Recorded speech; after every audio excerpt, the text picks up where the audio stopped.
Olá, caros alunos do nono ano, tudo bem com vocês? Aqui é o professor Rodrigo, da disciplina de Ciências.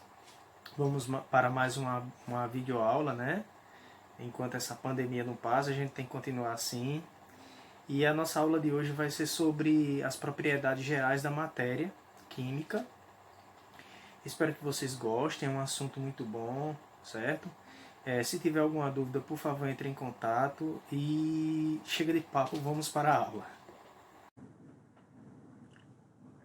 Pessoal, vamos lá. Vamos agora falar sobre as propriedades da matéria, capítulo encontrado no livro 2. É um livro novo de vocês receberam agora recentemente. E para falar sobre as propriedades da matéria, nós vamos começar falando sobre as propriedades gerais. Ok? Nós temos as propriedades gerais e as específicas. E vamos falar sobre as propriedades gerais primeiro. Mas o que é matéria? Matéria é tudo que tem massa e ocupa lugar no espaço. Essa é a definição e o conceito de matéria, certo? E nós temos duas propriedades da matéria. Nós temos as propriedades gerais da matéria e nós temos também as propriedades específicas da matéria, ok? Para iniciarmos nossa aula, nós vamos falar primeiro das propriedades gerais da matéria, que são a massa, a inércia, a impenetrabilidade, volume, a divisibilidade, a compressibilidade e a elasticidade, ok? Vamos falar sobre todas essas, ok? Primeiro vamos falar sobre a massa. A massa é o quê? É a medida numérica da quantidade de matéria de um corpo. Como é isso? Por exemplo, se você vai a uma balança, né? Até a balança sobe na balança, você não vai medir seu peso, viu, gente? Cuidado, você vai medir sua massa corpórea, a quantidade de matéria que você tem no seu corpo, ok? Cuidado, as pessoas confundem peso com massa. São conceitos totalmente diferentes. Massa é a quantidade de matéria de um corpo e peso é o quê? É massa vezes a gravidade. Aí usa o quê? No sistema internacional usa o quê? O Newton, né? Como unidade de medida. A massa usa grama, quilograma, entendeu? É totalmente diferente, viu? Cuidado, para não confundirem. Inércia.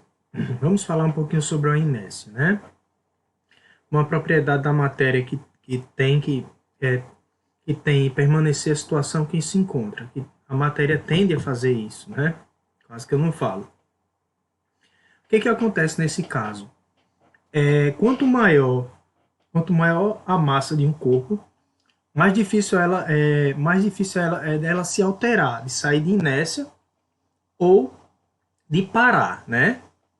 Quando ela está em movimento, de parar. E quando ela está em repouso, de entrar em movimento. Eu vou explicar isso para vocês. Imagine que você pegue um carrinho de supermercado e esse carrinho está vazio, certo? Quando você pega esse carrinho e vai empurrar ele, você exerce uma força sobre ele, não exerce? Então, ele entra em movimento, ok? Ele saiu da inércia, entrou em movimento. Quando você enche esse carrinho e pega ele e vai empurrar, você nota que você vai fazer uma força maior. Parece até aula de física, certo? Mas isso é o que acontece com a matéria. Quanto maior ela for, a sua massa, mais difícil é de se alterar o seu movimento e dela sair da inércia. Maior será a inércia dela. A massa mede o que? A inércia de um corpo. Se ele for um corpo grande, a inércia dele é maior. Se ele for um corpo pequeno, a inércia dele será menor. Falo da massa desse corpo, viu, pessoal? Então, basicamente, inércia nas propriedades da matéria é isso. Quanto maior a massa de um corpo, maior será a sua inércia, porque maior será a dificuldade dele entrar em movimento, ok? Impenetrabilidade. Já está dizendo, é impenetrável, né? É basicamente esse conceito. Dois corpos não ocupam o mesmo lugar no espaço. Isso aí é fato, né? Como é que se explica isso? Eu vou mostrar aqui uma situação do cotidiano para vocês. Aqui, olha, tem uma experiência, que é um experimento que tem um copo, certo? Tem um papel aqui. Aqui tem ar e aqui tem água. Ó, a parte da água fica aqui, o ar fica nessa região e o papel fica aqui. Por quê? Porque o ar, pessoal, ele ocupa lugar no espaço, sim, certo? Lá na frente vocês vão ver que o ar, ele tanto ocupa lugar no espaço que ele tem compressão, né? Ele tem na compressibilidade, vou mostrar através de um êmbolo que se você empurra o êmbolo de uma seringa, você comprime o ar, né? O ar fica comprimido e se você solta, ele volta. É a chamada compressibilidade e elasticidade, que eu vou mostrar lá na frente. Então, o ar, ele é matéria também. Ele ocupa lugar no espaço.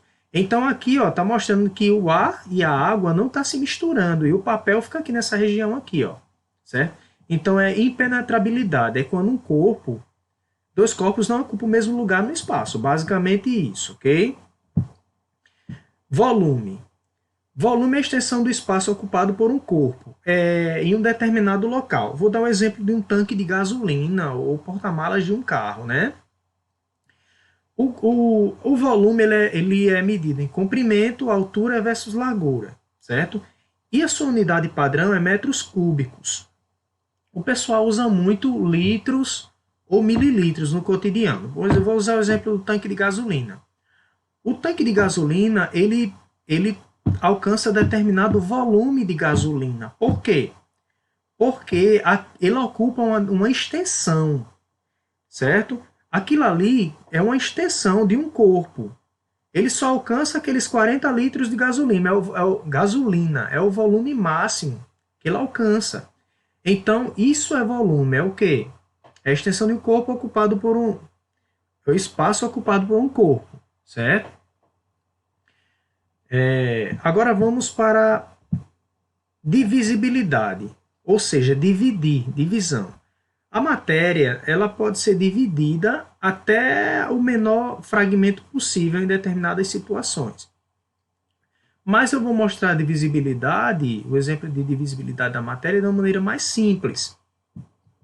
Como está no caso aqui do martelo, né? Aqui nós temos uma superfície, um piso, uma parede, e ao bater com o martelo, né, nessa parede, o que vai causar? Vai causar um estrago nessa região aqui. A parede ela era um corpo só. Vendo aqui? Ao bater, criou-se várias partículas pequenas. Então, essa parte onde tem as partículas pequenas, houve o quê? Uma divisão desse local. Não ficou mais só um corpo grande e extenso. É como se você pegasse uma bolinha de gude, de vidro, e quebrasse ela com um martelo. Ela era um corpo que se dividiu em vários pedacinhos. Então, isso é divisibilidade. Ok, pessoal? Compressibilidade. Uma das propriedades da matéria, né? Essa propriedade, ela consiste em quê? Ela consiste em... Ela consiste em submeter o volume, né? A uma determinada pressão, certo? E essa pressão vai fazer com que haja uma compressão desse material. Eu vou dar um exemplo. Olha o que acontece. Aqui o exemplo da seringa sem agulha, né? Se botar a agulha aqui e colocar o dedo, fura. Não adianta de nada. O cara tira a agulha da seringa, coloca o dedo na ponta, pega o êmbolo e empurra. Ao empurrar, você pode notar que na figura A, o A está aqui, ó, certo? Quando ele começa a empurrar o êmbolo, olha como é que o ar fica, ó, ele fica totalmente comprimido, tá vendo? As moléculas aqui elas estavam bem espaçadas, olha aqui como elas ficaram juntinhas. Foi devido à pressão exercida por essa mão aqui no êmbolo, certo? Fez com que esse ar ficasse comprimido. Ok, pessoal? Elasticidade. Mais uma propriedade gerais da matéria, uma das propriedades. Essa propriedade aqui, pessoal, ela tem como característica o quê? A matéria retornar ao seu volume inicial após cessar a força que causa a compressão dela. Eu vou dar um exemplo, certo? Ou até mesmo uma força exercida sobre ela. Por exemplo, você pega uma liga, certo? E puxa. Você puxa a liga, né? Você está causando uma pressão sobre ela. Você está puxando ela. Você está causando uma força. Ao soltar, ela vai voltar ao seu estado normal. ok? Do mesmo jeito é o exemplo da seringa. Ó, você pega, pega o êmbolo da seringa e coloca o dedo na ponta e empurra. Quando você soltar o êmbolo, ele vai retornar para o ponto de origem. Por quê? Porque vai haver o quê? Você houve uma pressão, comprimiu, né, como eu expliquei na questão, sobre a compressibilidade, e ao soltar o êmbolo, ele vai voltar para o lugar devido ao quê? Devido à pressão ser cessada, né? Ok? Então a elasticidade é basicamente isso.